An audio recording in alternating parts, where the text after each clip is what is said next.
నేను ఇప్పుడు చెప్పే మాటలు మీలో కొంతమందికి నచ్చకపోవచ్చు, కొంతమందికి కోపం రావచ్చు. లూసిఫర్. ఈ లూసిఫర్ అనే పేరు బైబిల్ చదివే వాళ్ళకి చాలామందికి తెలిసే ఉంటుంది. సో బైబిల్ చదవని వాళ్ళకి తెలియకపోవచ్చు. లూసిఫర్ గురించి తెలియని వాళ్ళ కోసం ఒక 2 ముక్కల్లో చెప్పేస్తాను. స్వర్గంలో దేవుడు కొంతమంది ఏంజిల్స్ని అయితే కనుక నియమించుకుంటాడు. సో అందులో ఒక ఏంజిలే ఈ లూసిఫర్ అనమాట. సో ఈ లూసిఫర్ ఏం చేస్తాడంటే దేవుడి యొక్క ప్లేస్ని ఈయన కబ్జా చేద్దామని చూస్తాడు. సో ఆ విషయం తెలుసుకున్న దేవుడు స్వర్గం నుంచి గెంటేస్తాడు అనమాట. సో ఇక్కడ లూసిఫర్ అంటే ఎవరంటే స్వర్గం నుంచి గెంటివేయబడ్డవాడు లూసిఫర్, సింపుల్గా. అలాగే ఇంకో స్టోరీ గురించి కూడా మీలో చాలామందికి తెలిసే ఉంటుంది, అది యాడమ్ అండ్ ఈవ్.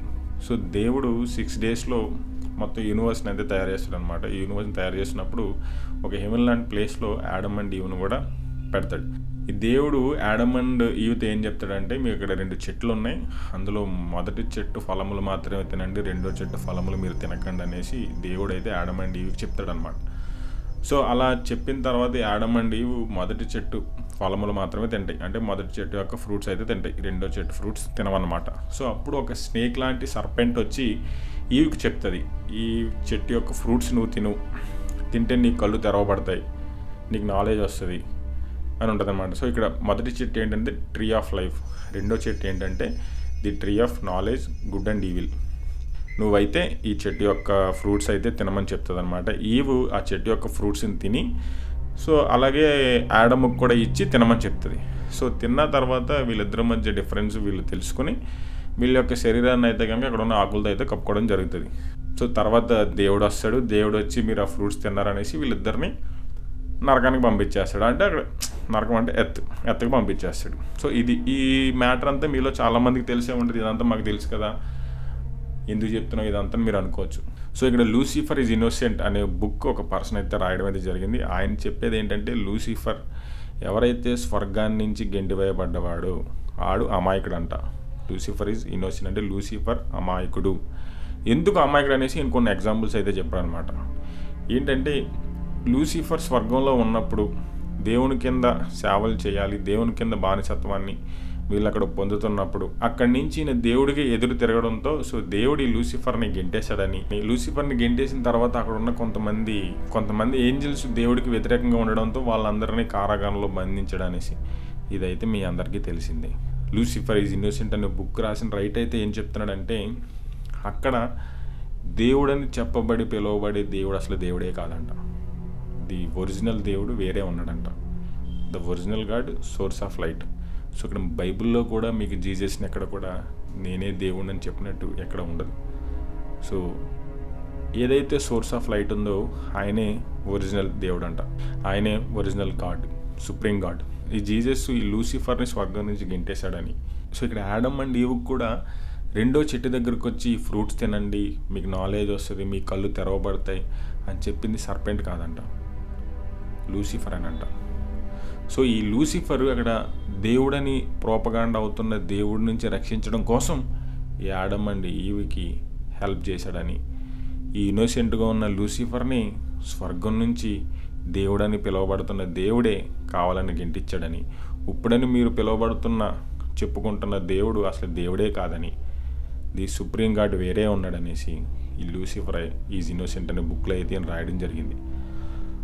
సో ఇక్కడ లూసిఫర్ ఈజ్ ఇన్నోసెంట్. ఒకవేళ లూసిఫర్ నిజంగా ఇన్నోసెంట్ అయితే మనం ఇప్పుడు అంతా కొలుస్తున్న జీసస్ ఎవరు? ఒకవేళ జీసస్ కనుక ఈ ప్రపంచాన్ని అంతా సృష్టించే ఆ 2 చెట్లు కూడా ఈయనే సృష్టించుంటే, ఈ రెండో చెట్టుని సృష్టించకుండా ఉంటే బెటర్ కదా. మొదటి చెట్టుని సృష్టించాడు, ది ట్రీ ఆఫ్ లైఫ్, దానివల్ల ఈయన బతుకుతారు, ఆ పళ్ళు తినడం వల్ల యాడమ్ అండ్ ఈవ్ బతుకుతారు. ఈ రెండో చెట్టు తినడం వల్ల వీళ్ళకి నాలెడ్జ్ గుడ్ బ్యాడ్ అంటే ఏంటో తెలుస్తాయి, దాని గురించి నాలెడ్జ్ వస్తుంది. మరి అలాంటప్పుడు ఈ చెట్టుని ఎందుకు సృష్టించాలి? ఒకవేళ జీసస్సే ఈ చెట్లంతా యాడమ్ ఈవ్ని ఈ జీసస్ సృష్టించాడా, లేకపోతే supreme God source of light ఆయన సృష్టించాడా? మీరు ఆలోచించండి. సో నిజంగా ఒకవేళ జీసస్సే కనుక వీళ్ళందరినీ సృష్టించుంటే, ఎవరిని? యాడమ్ అండ్ ఈవ్ని, ఏది ద ట్రీ ఆఫ్ లైఫ్, ఇంకో సెకండ్ ట్రీ ఏదైతుందో అది ఎందుకు సృష్టించాలి సెకండ్ ట్రీని? అసలు అది సృష్టించకుండా ఉంటేనే ఏ బాధ ఉండదు కదా. సృష్టించకుండా ఉంటే యాడమ్ అండ్ ఈవ్ ఆ పళ్ళు తినరు కదా. ఈ సర్పెంట్ అంటే ఏదైతుందో లూసిఫర్ వచ్చి మీరు ఈ పళ్ళు తినని చెప్పడు కదా.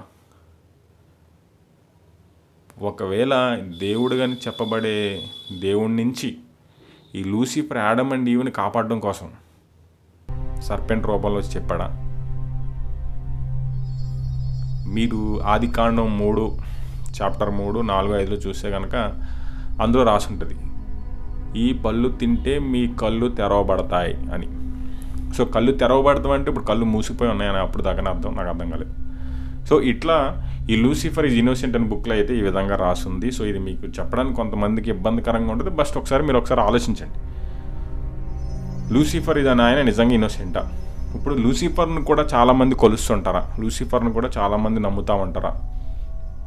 ఈ బుక్లో ఏమైతే రాస్తుందంటే మీరు కొలుస్తున్న జీసస్ అసలు దేవుడే కాదంట, లూసిఫరే దేవుడు అంట.